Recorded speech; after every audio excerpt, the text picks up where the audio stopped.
Welcome, everyone, to the Learner-Centered Collaborative Podcast. I am your host, Katie Martin, and today's my guest is Melissa Agudelo.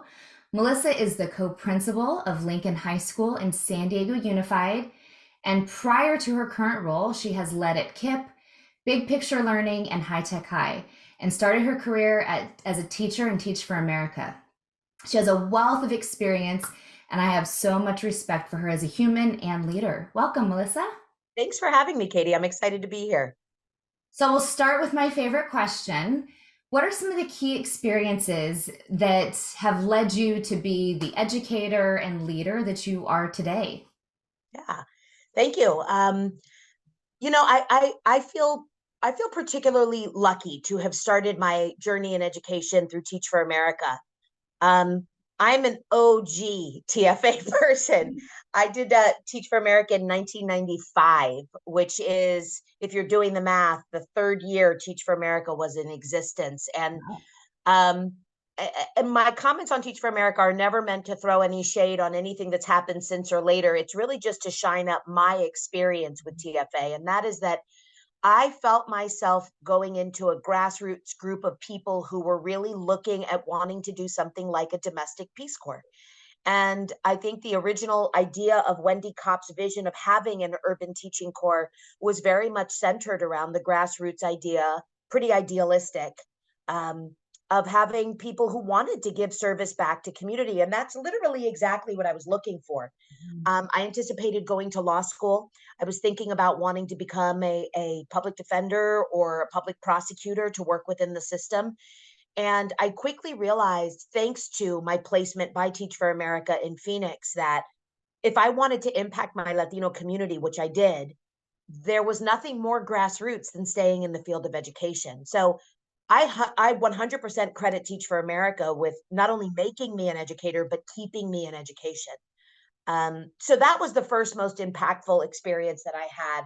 I'm happy to say I'm still in contact with a bunch of kids that I taught way back a very long time ago. Like I said, 95 was my first year in the classroom. That says a lot. Yeah, it does a lot. So, and I think that's it's been incredibly formative for me. I jokingly say that my plan has always been that once I don't like teaching anymore, I'm going to go back to law school. That's still the plan. Still the plan. So far, you're still in it. So far, I'm still in. I still really love it. I think the second most impactful event that happened for me in my teaching career was I was teaching in Virginia when No Child Left Behind hit the market, so to speak. And we used to every year have to look at our data. They used to give us these discs back in the day when you still got a disc and it wasn't on a Google Doc. And I'm just going to age myself this entire podcast, I guess. But for all the millennials listening, they're like, "What is she talking about?" I'm with you. I'm tracking though. Okay, good. So we used to get this disc, and we jokingly used to call it was labeled the disaggregator. We used to call it the big aggravator because it broke down data by student subgroup, which was the first time I had really seen that done. So I appreciated having the disaggregated data and being held accountable for all of my students across the spectrum, right? No longer could you cherry pick who showed up on testing day. Like, you really had to be held accountable. My concern with it came from the fact that I felt like it caused this doubling down of curricular-based state standards in a way that took my power and efficacy as an educator away and removed all student voice. So I had an interaction with an administrator where I was teaching at the time. I was in the classroom for 15 years, and I had chosen to move around some of my state standards to make room to do a couple of days on the Harlem Renaissance. I was a US history teacher. And I will never forget my administrator coming in and saying, "Melissa, Harlem Renaissance isn't part of your standards. They got that in the 8th grade. You can't teach that today. You need to get back on the standard." And I was like, "They got that in the 8th grade. So are you really?" Like, so we're done. Check. Yeah, so check, they already got that. And I was like, well, they also got the Civil War in the 8th grade. Like, but I'm teaching that again. So as a result, I found myself beginning to really question education. I think a lot of my idealism of my youth began to fall away when I started seeing the reality of the disaggregated data in a way that really I was like, whoa, whoa, that's what's happening to our Black kids, to our Latino kids, to our underrepresented communities. That blew my mind. And then coupling that with this doubling down on a curricular approach to teaching that did not respect my building of a classroom culture and instead privileged curriculum, I left teaching. I left. I actually moved out of the state where I was in, came to California, I waited tables for a couple of years. And I said to myself, like, I can't. And ironically, I applied to law school. I did because You were serious. I was serious, and I was like, I can't do that to kids. And if the system believes that doubling down on curriculum is what's going to fix the data in the big aggravator, no, I mean, how We can haven't anyone seen it believe yet, that? right? That was 2002. We haven't seen improvements really that make any notable difference, right? We've doubled down, we've narrowed the curriculum, and we have not seen any data that has really made that impact. Correct. Correct. And I had the same suspicion so many amazing educators have, which is my relationship with the kids was more important, and seeing yourself in the curriculum was more important, and feeling connected to your learning was more important. But the spaces I was in didn't value that. Mhm. And in fact, actively worked against it, believing that it was going to cause a change in the system. So I left. I was like, that's it. I'm done. I'm done. Mm. Um, Ironic in a strange series of events, which I'll leave people's superstition or religiosity to their own decision making. Somehow, High Tech High fell into my lap, and I remember when I first heard about this idea of project based learning and learner centered and teacher empowered project building. My first response was, "Yeah, well, that's not real." Yeah, right. Yeah, okay, that's what they say they do, but I guarantee you that's not what they really do. But I decided to throw my hat back in the ring. The reality is, I missed kids. Mhm. Teenagers are my jam. Teenagers are my people. Could not love them more. There's something about the age that just clicks with me, and I just love them. I have a lot of patience and love for my teenagers. I ended up getting a job at High Tech High. I was in the classroom for 3 years and was blown away, blown away at what I was able to do and how much I was respected as a teacher, and how much I was able to privilege those relationships and building classroom curriculum around students. I struggled with it at first because I was like, hold on, wait, you wait. Because I here I was with my state curriculum, like I know how to do this. And they were like, you don't have to do teach US history, please. Right. But no, you don't have to drill, you don't have to do this longitudinal approach. Um, so I was blown away having team teachers that were as a math teacher and a science teacher, and being able to draw parallels with them, and not having a bell ring that my kids responded to, and instead like being able to negotiate a school day around learning experiences. I'll be honest with you, Katie, I was like, yeah, whoa, like this. Well, I think that response is what so many other people think, right? Unless they haven't seen it. They've been so indoctrinated into how we do school and think that's the only way. And like you said, curriculum, we got to narrow, double down on these things rather than really looking at how we learn. And so many people who don't see it can't even imagine how that is possible. Yep. Yeah, I was blown away. I was blown away by what I was able to do. I got really close with my students, loved that time. Since then, I've been lucky enough to marry three of my students to their current spouses. That's Um, awesome. I mean, that's the kind of community that I believed was going to make a difference. Um, I then began to experience a little bit of wondering. I'll be honest, I became a little bit disenfranchised with the split between charter and public. What began to gnaw away at me a little bit was, while it's very true that schools like High Tech High and other schools absolutely do have a blind lottery and anyone can apply, and those things are true, and I stand behind them. I began to realize that if the only kids that are putting themselves into the blind lottery are the kids whose parents have the wherewithal to do the research and to want something different for their kids, it was not a de jure cherry-picked group, but it was a de facto cherry-picked group. And so I began to wonder about, okay, if I believe so much in these systems and structures, am I the kind of leader that is going to be willing to put my money where my mouth is and say, if I believe these structures are good for all kids, am I going to take them to all kids? Yes. That is why you are amazing, and you are that kind of leader, because that is right. These systems are amazing for a small amount of kids, but there's no reason that we can't create these systems for all kids. Agreed. Agreed. I mean, I wholeheartedly agreed. So I made the choice to leave High Tech High.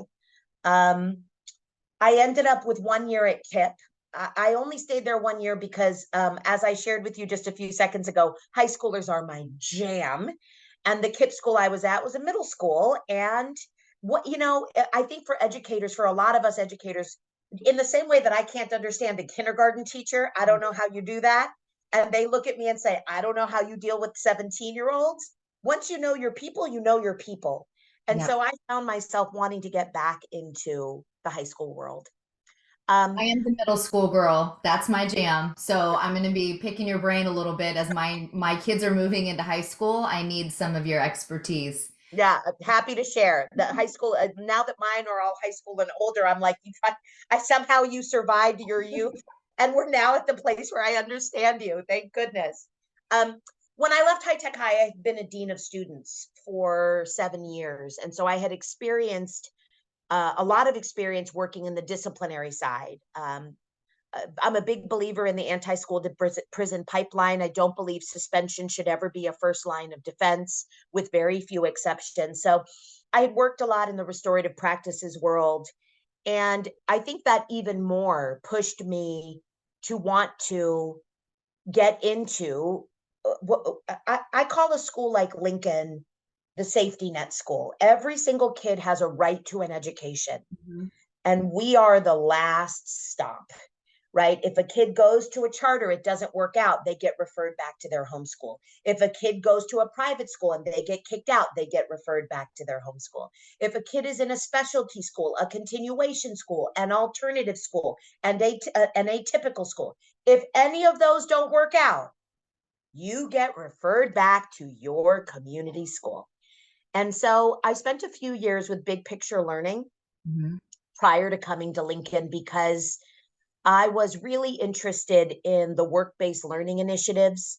I Mhm. was really interested in the idea of building a high school that was career and college, but really But career, actually career and college, not just in really name. career and college, right? Where college is a phenomenal choice for so many kids, don't get me wrong, but career often gets overlooked. Yeah. And I was feeling very passionately about wanting more kids to come out of high school with those certifications or entrepreneurial skills, because Even the kids who are going to college, though, right? It's good skills and important for all kids to be connected to the world outside of just school, but to develop those skills and have options for where they go post K absolutely. 12. That's right. That's right.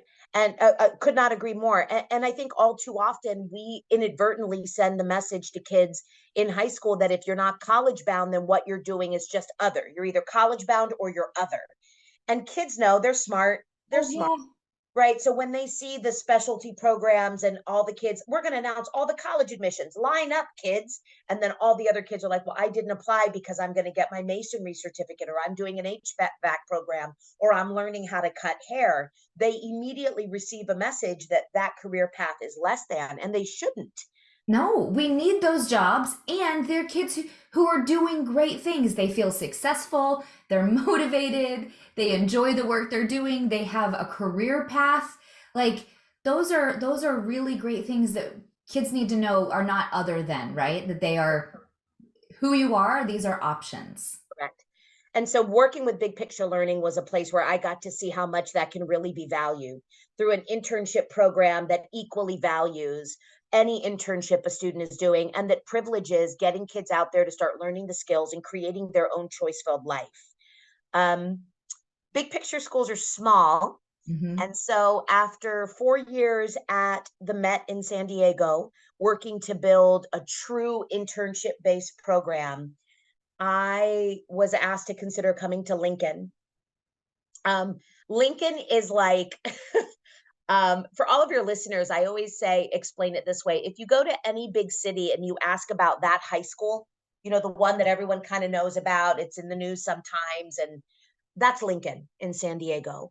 And I had heard the stories, the horror stories, the scary stories, but I again had to sit at the same dinner table and say, am I going to put my money where my mouth is? And if I firmly believe that all students deserve access, all students, regardless, deserve access to this kind of program, am I going to pick up the gauntlet that's thrown down to say, okay, Melissa, you've got all these skills. You say you believe this.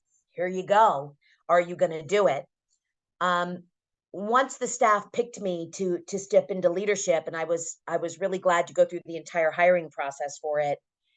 It has been, I'm in my third year here at Lincoln, working to Mm-hmm. grow these sorts of alternative, they shouldn't be alternative, these sorts of systems that Mm-hmm. more and more kids need, um, to varying levels of success. I'll be honest, like it's I often tell people one of the big differences between Lincoln and every other school I've worked at is Lincoln comes from very real trauma begotten of what has really happened to the community of southeastern San Diego. Mm-hmm. The redlining, the over policing, the food deserts, the food insecurity, the housing insecurity. Those are real things that have happened here in the southeastern community. And when I accept a position to lead a school here, schools unfortunately have often been part of the perpetuation of those traumas on the communities they serve.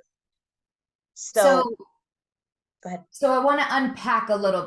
There's a lot of things that you've mentioned that are, what has happened at High Tech High, KIP, big picture.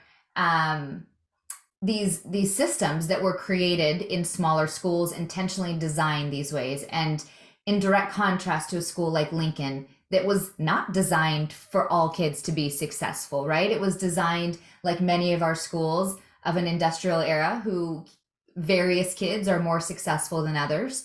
Right. The first thing I want to really just get your perspective on, because you mentioned it, you really started working with restorative practices, and especially when you talk about suspension at a school at Lincoln, a lot of times people, I've heard this recently. I think there was even an article around people being frustrated with restorative practices. They're not getting, there's no research that says that that the practices are great. And a lot of educators are saying, I don't feel safe because I'm not allowed to discipline my students. And we know that's not actually the basis of restorative practices. So when you are talking about restorative practices, will you explain, like, what do you actually mean by restorative practices, and what happens that's different from suspending kids from school? Yeah, I appreciate the question. I think that's definitely true. I think there is a misnomer that restorative practices means no consequence, or I hear this a lot. Oh, that means kid just says they're sorry and they can go straight back to Right. class. And that has not been my experience with it, nor do I think most of us who are fully trained restorative practitioners would support that that's actually the way that it works. I think restorative practices does two things. First, it creates a lot more work for the administrators, because one of the things that has to be true in a restorative system is that you're giving voice to all people involved in the harm. So a no excuses system, or a system of zero tolerance, you're able to say, I don't want to hear it. You fought. I saw on the cameras that you fought. You're going home for 3 days. That's it. I don't want to hear your excuses. Restorative practices says, all right, what's going on? Talk to me. What happened? Show me the text that led up to it. Tell me about what's going on at home. Tell me about where you're struggling. This is your third fight you've had in 4 weeks. And so you're moving through our restorative matrix Mm-hmm. of responses. And so now I'm going to have to require that you go to one of our therapists that are here on campus. the point I'm making is that restorative processes gets into process. It's not a restorative systems can't be static. They're not zero tolerance lists of consequences. They have to be process based. So that does not mean there are no consequences. Let me be clear. That does not mean that. But what it does mean is you have to start with getting to understand the stories. You have to start with privileging the student's experience and working from that. And you have to set up systems of response that are multi-leveled, multi-tiered, and that provide the resources the families need. Right. Regular punitive systems are a lot easier and far less effective. Right. That's what I'm saying. It's effective. You've dealt with you've given a consequence. You've told someone you have to go home, you can't be here on campus, but that doesn't mean it solved the problem. Correct. Right? That is very much the punitive system that makes people feel a little bit better, but it doesn't actually get to the root of the challenge or make progress towards making it better. Correct. And if yes, I hear from when I share my restorative system that we use here at Lincoln with other administrators, I often get, "Oh my gosh, you do that every time for every kid?" And my answer is yes, but you would be surprised how little I have to go into the steps once I start the process. Right. An effective restorative system that involves counselors, that involves safety plans, that involves intake meetings with families so that we can understand the dynamics, that involves therapy and wraparound services, that involves perhaps getting a 504 started if we see there's a diagnosis at play. I don't believe in pulling in the sped too early because often the diagnosis is already there, so it's not a special ed situation. It's more of a 504. Let's give some of these supports and services now. It takes a lot more time on the front end, but we have the data. We have seen that over 3 years at Lincoln, our violent incidents have massively reduced, massively reduced. What's interesting right now is we're beginning to experience a spike in social emotional needs, which all of the research tells us is what's going to happen once a kid becomes physically safe, knows that Lincoln is their school and that people here are for them. The emotional trauma will begin to come out. So we've had to work closely with the district to make sure that we have adequate mental health services available, service providers available, so that we're offering those wraparound services. We have a 6-step process until we finally refer a student for possible expulsion or placement in a different school based on needs. And in 3 years of being at Lincoln, we have had maybe 2 students get through that entire process. How does that compare to 4 years ago or 5 years ago before you put this system in place? Uh, when I first started here, it was the first year after COVID, and there was so much trauma coming in after that year and a half of online learning. And there was a lot of desocialization. There was a lot of, I mean, we were experiencing a ninth grade class that had not been in school since sixth grade. Oh my The lack, gosh. yeah, the lack of socialization was extreme. And so we were experiencing a high number of fights, but we weren't unique. I was hearing this from other leaders like, oh my gosh, like the way that the lack of socialization is so severe. So the way that it compares to 3 years ago is it's a drop in the bucket Okay. based on what it was 3 years ago. And the other thing is we know that our kids understand our system and they abide by it. I hate using the word abide because I don't want to make kids that are just adhering to a system to be compliant. Mhm. Um, But I it don't want sounds to like make it's about compliant kids. relationships, right? It's if it's a system that is grounded or rooted in I see you, I care about you, I don't condone this behavior, I'm not going to let it happen, but we're going to talk about it and I'm Right. going to get to know you. That is so different. And I imagine much easier at High Tech High or at the Met when it's much smaller. Correct. And you For have sure. but I think that's another distinction around a bigger system, right? Lincoln is a big traditional comprehensive high school compared to High Tech High Met that are smaller schools. So we talked about restorative practices. That's a piece that's a philosophy and culture and how you deal with discipline. But another structure that exists at those other smaller schools is an advisory or the small groups or the mentoring, right? How does that happen, or how are those practices supporting the type of development that you want to see, especially for high schoolers? Right. Yeah. So we actually had an advisory system here at Lincoln that the teaching staff voted to end this year, which I was not really thrilled with, but I have to respect the voice of the Mhm. teachers. And we do have a site governance team that maintains a lot of the decision making around our academic program. And I believe in unions, and so that was their right, and they ended it.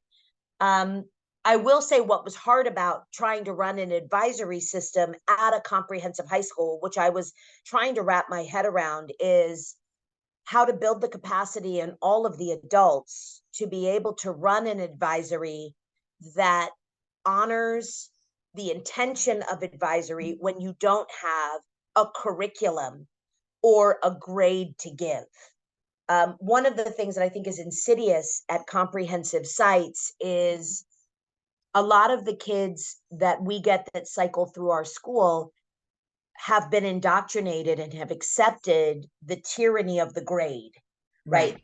The idea that as long as I do the work and get the grade, the learning or the growth or the reflection is secondary to the graded item.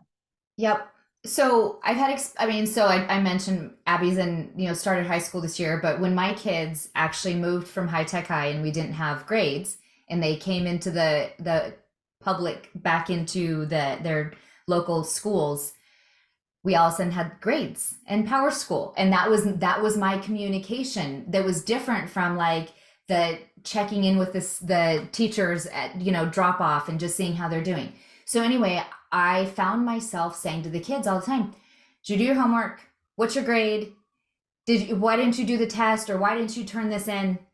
And Abby finally said to me, Mom, you said you don't care about the grades. You always talk about the grade is not the main thing, but it's the only thing you talk to me about. And I was like, ooh, I really had to do some reflection on that. And it made me realize, that I'm not an anomaly. A lot of parents, that's how we communicate with our kids. We're trying to build connection. We're trying to find out how they're doing, yet we focus on grades. And then we say, well, the kids only care about grades and they'll only do work for the grades. Well, it's the only thing we're asking them about. It's the only thing the teachers are talking about, only thing their parents are asking about. They're comparing themselves with their friends about it. So I think that the onus is not just on the kids around, them being so focused on what they'll do for a grade. It's how we've prioritized it, and that's what the only thing they think we care about. So, but I hear it's this challenge in schools now. If it doesn't have a grade, kids aren't really focused on doing it because it doesn't matter. Yeah, and the system is perfectly designed for the outcomes it gets. It is.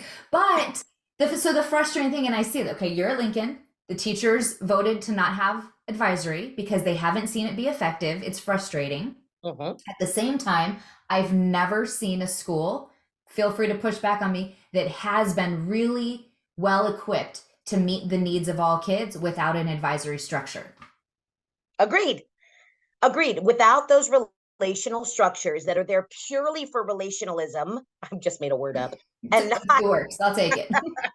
um, and not for just the act of being in community, which I would argue is a purpose of public school, right?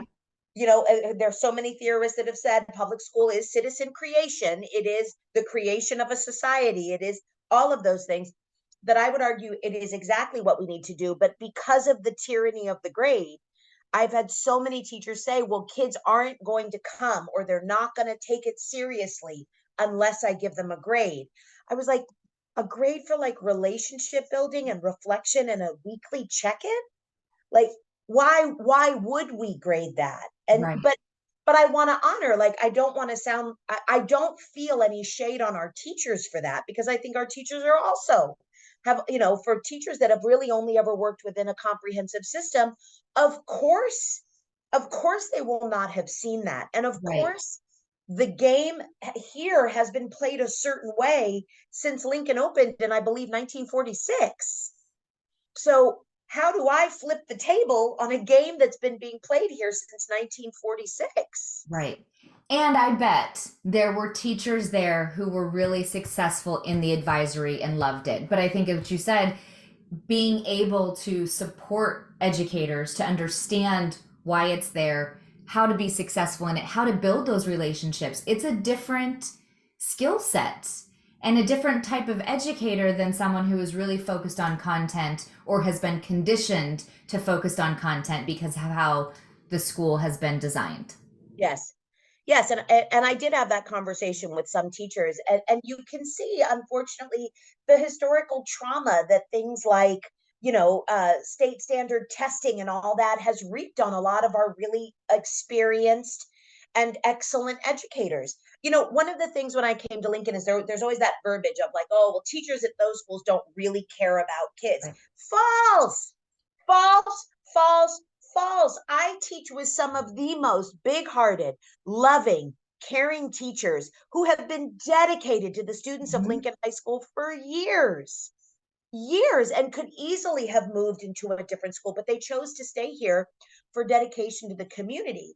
The disconnect is that some of these practices, these student-centered practices, advisory, internship, um, regular phone calls home, that is kind of mentally seen as being, oh, well, that's what happens in the small schools. Small schools have time for that, or Right. charters do that, and I'm like, no, but we can We, too, but we have to figure out the systems and structures whereby that works. One right. of the one of the most interesting conversations I had with teachers was when I first started, and I was pushing like, oh yes, of course, teach US history, but you don't have to worry about all of that content. Let's talk about designing some projects.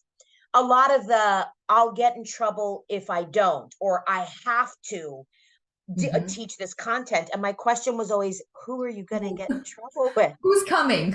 I know, because I'm scared now too. Who's coming, right? Especially now that, thank goodness, the state testing has moved away from the Mhm. content based, the tyranny of the content. And I don't love the state testing, so don't get me wrong here, but at least has moved more towards a skills based analysis and is moving away from the content based analysis somewhat. Um, Well, I mean, I think the piece too, you're right. We have like created these structures. I'm afraid I'm going to get in trouble if I don't do this. But that is, we've put, many educators have put that on themselves, right? To your point, like you're their principal. Who is coming? I've had educators tell me, my principal's giving me all this freedom. They totally trust me. But I'm afraid of the state office. right. Like, when's the last time you went to a state office or a county office? Like, they aren't even educators, most of them. Sorry for Yep. those of you who are. But they're not coming to the school, right? They just, it's not happening. But we have this idea of like, I will get in trouble if educators are great rule followers, but we need to be able to change the rules so they can understand. Because the other piece that's really important, it hasn't worked. Covering the content has not gotten us to higher test scores or better graduation rates or all the things that we really want to see. And so, what are we going to lose? Right? Why not try it out? Yep. And then a lot of the new curriculum coming out, like I'll give a small shout out to some of the textbook and some of the curriculum based companies that are integrating more and more PBL ideas and more Mhm. student centered. I'll give them a shout out. I was Right. looking at our most recent math adoption and I was like, oh, some of this is kind of dope. Okay, I'm okay with this. Um, those things are put at the end, right? Like, let's get through the curriculum and then we're going to end with this project. But then when teachers openly acknowledge I can't get through the curriculum, they never get to the cool thing, even to Right. help make that segue. Because one of the arguments I've been making is, so we're acknowledging we never get to the last 3 units. Okay, well, how about instead we slice it up in the beginning so we get to the cool thing at the end. Like, so if we're acknowledging you're not getting to 1/3 of the curriculum, how about we pick the 1/3 we're not going to get to? Right. And just not, don't even start there. Right. But I think the piece is like, if we're looking at the systems that exist, so restorative practices, advisory, collaboration for teachers to work together and better understand how to design these projects, how to design those experiences with students, right? That's something that if they've never worked on those projects, they've never seen it done, then it's a hard jump to figure out and it feels scary to do. So I believe, and I've seen at High Tech High, met these different schools, you also create time and structures so that teachers can collaborate and do that meaningful work together that are also important structures. Correct. And we worked really hard this year to have teachers scheduled by teaching team. We have the kids cohorted this year. So we do have students that are aligned into 3 smaller learning communities where the teachers have a common prep and are able to plan together. That has resulted in beautiful things like Lincoln now has a portrait of a Lincoln grad where we are, Awesome. yeah, and not a surprise, with our amazing educators, the portrait doesn't say anything about mastered calculus, understands a government, all the government units. Instead, it's really about communication, collaboration, Mhm. right? And so we're also, for the first time ever in January, about to have our first presentations of learning. So instead of final exams in each of our small teaching teams, the kids at Lincoln will be producing their first POL. It will be very low stakes and it will be like a 5 minute, you're going to get up and do a reflection, but all of the teachers are bought into it. I They've love it. developed their own system. Baby steps, right? Like I cannot let perfection be the enemy of the good, right? So we have started with this idea of visioning, and we all accept here on this campus that our goal isn't to graduate kids who have mastered the content. Our goal is to graduate kids who feel a sense of self-efficacy, have the communication and collaboration skills to be able to open up a choiceful life for themselves, regardless of which path they choose. That's what we want to do, bottom line. And if your classroom is not in service of that, and your curriculum is not a vehicle towards that goal, and yes, you should, if you're teaching chemistry, please teach chemistry. If you have an American Lit class, please teach American Lit, Right. right? But I don't need you to teach Gatsby. You can teach whatever you want. You can teach some Britt Bennett if you want. So, right, we're going back to the structures of, I love that you have the first, POLs coming out and they're really starting to think broadly about these competencies. And we can move away from the narrow curriculum. We're teaching standards, right? You're teaching standards, not necessarily just moving through a curriculum and checklist, which is a big difference. Yeah. And you can have a lot of flexibility to integrate, to bring in choice, to, build on the lives and experiences of students, which is a really powerful move. Yeah.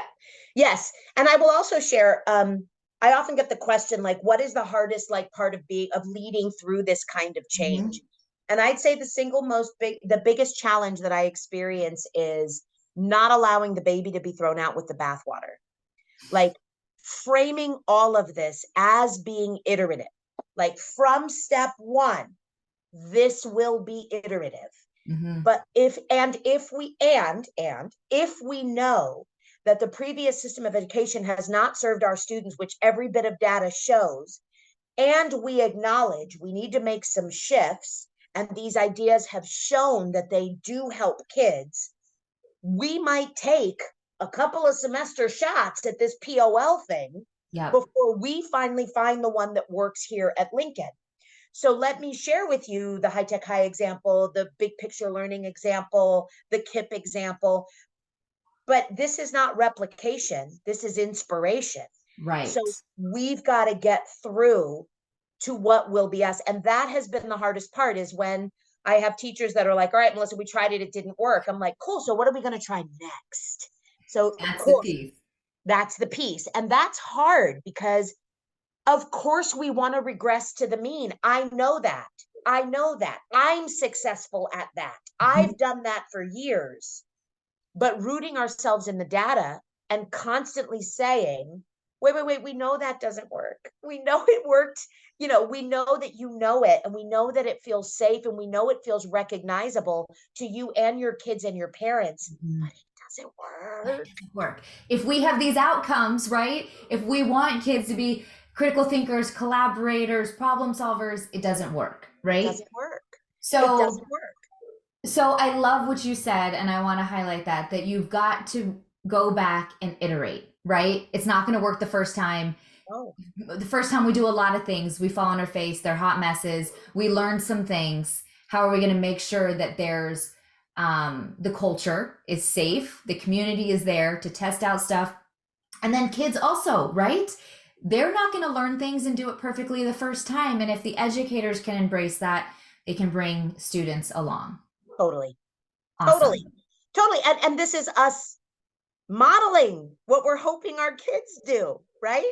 Right. Like, it's okay for us to say to our kids, yeah, so we set a goal of these POLs and we had about 40% success rate, but we need to go back to the drawing board. Not, well, that didn't work. Here's your final exam, Right. right? That didn't work for sure. So yeah. Well, I'm going to Iterate. guess that your profile of a Lincoln graduate isn't restrained to just the students, right? I'm assuming that those same competencies are the things you want to see in your educators and that you expect them to be modeling. Administrators, campus security guards, Yeah, teachers, you name it. Everybody on campus should be showing those exact same things because it can't be do as I say, not as I do, please. It has to be a fully integrated culture. I love it. All right, I could talk to you forever, but I'm going to take you to the rapid fire. I appreciate the just discussion around these smaller charter schools and how they don't have to be separate. We can bring those practices into our larger comprehensive schools. And like you said, making them smaller so that we can actually build those relationships. Yep. So, first question, what is one thing we should stop doing in education?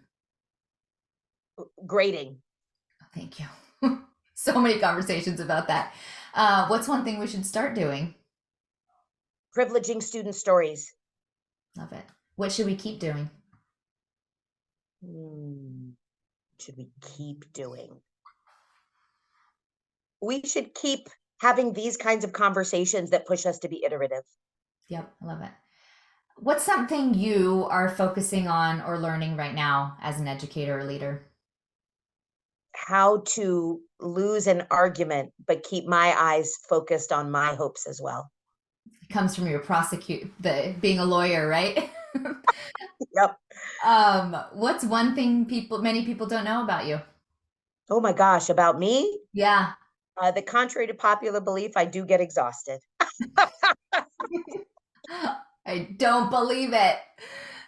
Do you have a favorite quote or saying that guides you?